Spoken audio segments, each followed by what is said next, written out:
నేను మీ YouTube channel Lakshmi Thanneeru అందరూ బాగున్నారా? అందరూ బాగుండాలని నేను కోరుకుంటున్నానండి. నేను కూడా చాలా బాగున్నాను.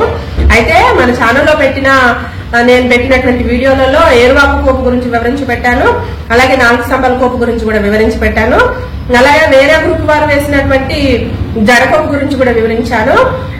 ఇప్పుడు నేను మరొక వీడియోతో మీ ముందుకు వచ్చాను. అది కూడా మేము కళా పరిషత్ లో మా గ్రూప్ వారు వేసిన భరతమాత కోపు గురించి వివరిస్తూ వీడియో తీసుకొచ్చానండి. ఇప్పుడు మన ఛానల్లోకి చూడండి. ఇది కూడా చాలా ముఖ్యమైన కోపు అండి.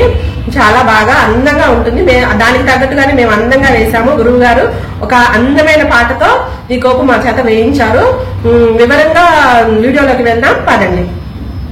ఇలా మేమందరం కూడా గరిడిలో నిలబడి ఉన్నాం కదా, చూడండి నేను కూడా ఇక్కడ ఉన్నాను. అయితే ఈ కోపు వేసే ముందు చక్రం కోపు వేయవలసి వస్తుంది. అదేలాగో వివరిస్తాను. ఏంటండి లక్ష్మి గారు కోపులు అంటున్నారు, కోపులు అంటే ఏంటని తెలియని వాళ్ళు అడుగుతున్నారు. అదేం లేదండి, మా భాషలో అంటే మా కోలాటం భాషలో different types of Kolatam variations ని కోపులు అంటారు. అంటే ఒక్కో వేరియేషన్స్ కి ఒక్కొక్క పేరు పెట్టుకుంటాం అన్నమాట. ముఖ్యంగా మన తెలుగు వారి సాంప్రదాయ కళ అని చెప్పుకోవచ్చు. ఇండియన్ ట్రెడిషనల్ ఆర్ట్స్ లో కూడా వన్ ఆఫ్ ది ఆర్ట్ అండి కోలాటం కళ. ఈ వీడియోలో నేను 2 కోపులను వివరిస్తున్నానన్నమాట. అయితే ఈ కోపు వేసే పద్ధతి నాకైతే చిన్నప్పుడు మనమందరము కూడా ఆడుకున్న చిక్చుకు రైలు వస్తుంది అనే ఆట గుర్తుకు వస్తుంది. మరి మీకేమనిపిస్తుందో కామెంట్ బాక్స్ లో మెన్షన్ చేయండి. ఇప్పుడు గురువు గారు పాట మొదలు పెట్టారు. అందమైన దాన చందమామ లాంటి దాన అని. ఇలా గురువు గారు పాడిన పాట వలన నిజంగానే మా గరిడి చాలా అందంగా ఉంది.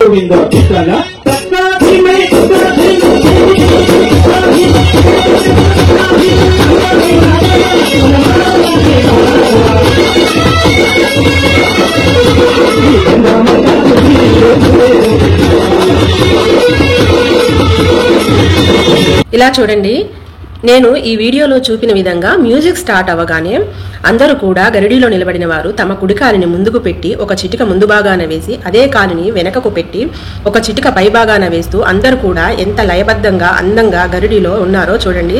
ఈ వీడియో చూస్తే మీకే తెలుస్తుంది. ఇప్పుడు అందరూ కూడా గరిడి వెలుపల వైపుకు తిరిగి అదే విధంగా చిటికలు ఇస్తారు. చూడండి ఈ వీడియోలో చూపిన విధంగా.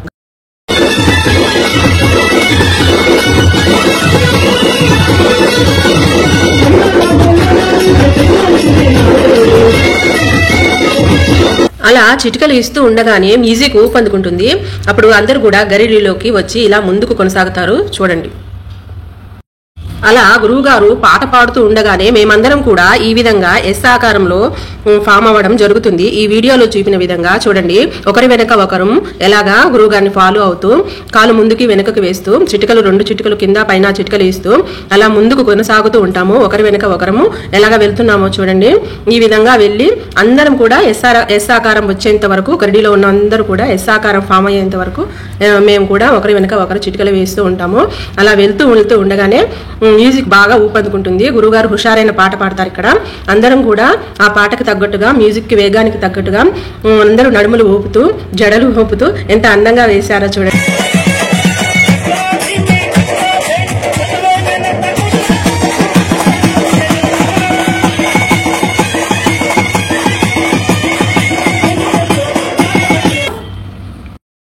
చూశారుగా వీడియోని.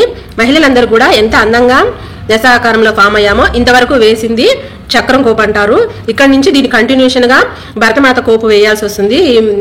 ఇక్కడ నుంచి భరతమాత కోపు మొదలవుతుంది. అందరూ కూడా అలాగే తిరుగుతూ గరిడిలోకి వెళ్లి గుండ్రంగా నించుంటారు. ఇక్కడ నుండే ఉంటుంది ట్విస్ట్ అంతా కూడా. జాగ్రత్తగా పరిశీలించి చూడండి, వీడియోని స్కిప్ చేయకుండా చూడండి.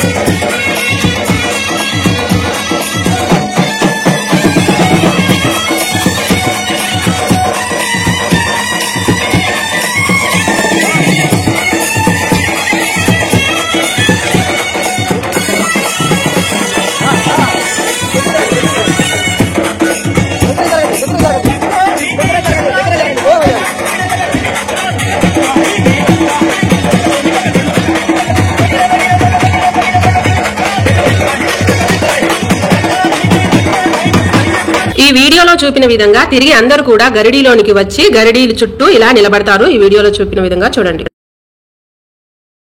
అలా అందరూ గరిడిలోకి వచ్చాక మ్యూజిక్ చాలా వేగంగా ఊపందుకుంటుంది. ఆ మ్యూజిక్ తగ్గట్టు మన వాళ్ళు చిటికలు ఇస్తారు. గరిడి తిరుగుతూ గురువుగారి చుట్టూ ఈ విధంగా ముగ్గురు లైన్లుగా నిలబడతారు. మ్యూజిక్ లోనే ఇదంతా జరుగుతుంది. అప్పుడు మ్యూజిక్ చాలా బాగా ఊపందుకుంటుంది. ఈ మ్యూజిక్ లోనే ఇదంతా కూడా జరుగుతుంది. ఒకరి వెనుక ఒకరు ముగ్గురు లైన్లుగా గురువుగారి చుట్టూ గరిడి మొత్తం కూడా నించుంటుంది. అప్పుడు చూడటానికి గరిడి చాలా అందంగా కనిపిస్తుంది. చూసేవారికి చూపు తిప్పుకోనంతగా అందంగా ఉంటుంది గరిడి.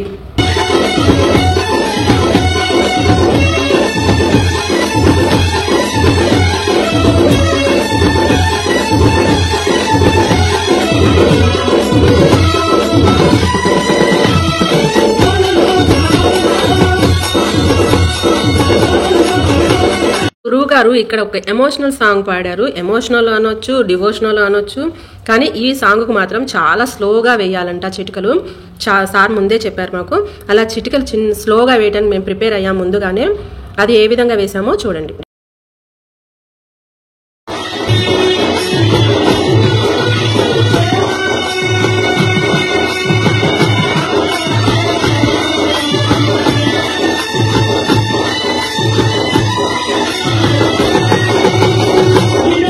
ఒక్కొక్క లైన్ లో ముగ్గురుగా నిల్చున్నారు కదండి.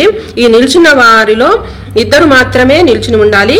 మూడవ వారు అంటే చివరగా నిల్చున్న వారు మాత్రము కూర్చోవాలి సార్ సంకేతాలకు అనుసారంగా. మీ నిల్చున్న ఇద్దరు మాత్రము ఈ పాటకు తగ్గట్టు ఈ విధంగా స్లోగా చిటికలు ఇవ్వాలి వీడియోలో చూపిన విధంగా.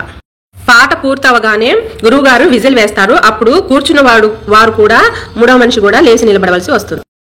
ట్విస్ట్ అన్నాను కదండి, అది ఇప్పుడే ఉంటుంది. జాగ్రత్తగా పరిశీలించండి వీడియోని. ఇప్పుడు ముగ్గురు లైన్ లో నించున్నారు కదండి. ముగ్గురిలో మొదటి వారు ఉంటారు కదా, వారు తన ప్రక్క లైన్ లోని మొదటి వారికి 2 చిటికలు ఇవ్వాలి. అలాగే మధ్యలో ఉన్న వారికి 2 చిటికలు ఇవ్వాలి తిరిగి.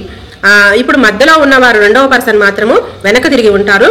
వెనక్కి తిరిగి తన ముందున్న వారికి 2 చిటికలు ఇచ్చుకొని ఎడమ వైపుకు తిరిగి మళ్ళీ తన ముందు లైన్ లో ముందున్న వారికి 2 చిటికలు ఇస్తారు. తర్వాత మూడో వారు మిగిలారు కదా, వారు తన ముందుకు తిరిగిన మధ్య వారికి 2 చిటికలు ఇచ్చి మిగతా 2 చిటికలు మాత్రం గాల్లో కొట్టుకోవాల్సి వస్తుంది. ఈ విధంగా జరుగుతుంది మొత్తం. ఈ పాట మొత్తం ఇలా జరుగుతుంది. పాట చాలా ఊపందుకుంటుంది. మ్యూజిక్ చాలా జోరుగా ఉంటుంది. ఈ సిచ్యువేషన్ లో చాలా వేగంగా తిరగాల్సి వస్తుంది. మధ్యలో ఉన్న రెండవ వారు ఎవరైతే నించున్నారో వాళ్ళు బొంగరం తిరిగినట్టు తిరగాల్సి వస్తుంది ఈ పాటకి.